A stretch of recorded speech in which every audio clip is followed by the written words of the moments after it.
శంకరాచార్యులు వారు ఒక విచిత్రం చేశారు. అమ్మవారి దగ్గరికి వెళ్ళి పక్కన కూర్చుని, అమ్మాయి ఏమనుకోకు, నీ దొంగతనం నాకు తెలిసిందన్నారు.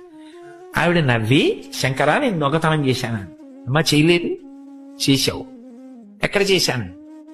అమ్మ శివుడు నీకు ఎంత ఇచ్చాడు శరీరంలో? సగం ఇచ్చాడు. మరి మిగిలిన సగం ఏది? కనపట్టలేదు. ఆయన సగం ఇచ్చాడు, మిగిలిన సగం నువ్వు ఎత్తుకోవాలి. మరి దొంగతనమేగా. ఏమిటి దాని అర్థం?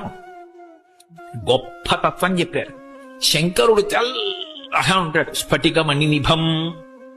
సగం శరీరం పుచ్చుకో అన్నాడు పార్వతీదేవి. ఆవిడ సగం వచ్చింది. ఆవిడ ఎర్రటి తల్లి సగానికి వచ్చి సగం శరీరం తీసుకుంది.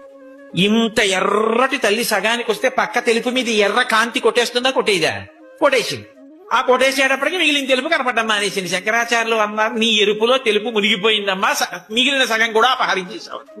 దొంగతనం కాదు, దర్శనం. ఇక్కడి నుంచి అర్ధనారీశ్వర స్వరూపాన్ని దర్శనం చేసి మన చేత చేయిస్తుంటారు శంకరాచార్యులు వారు.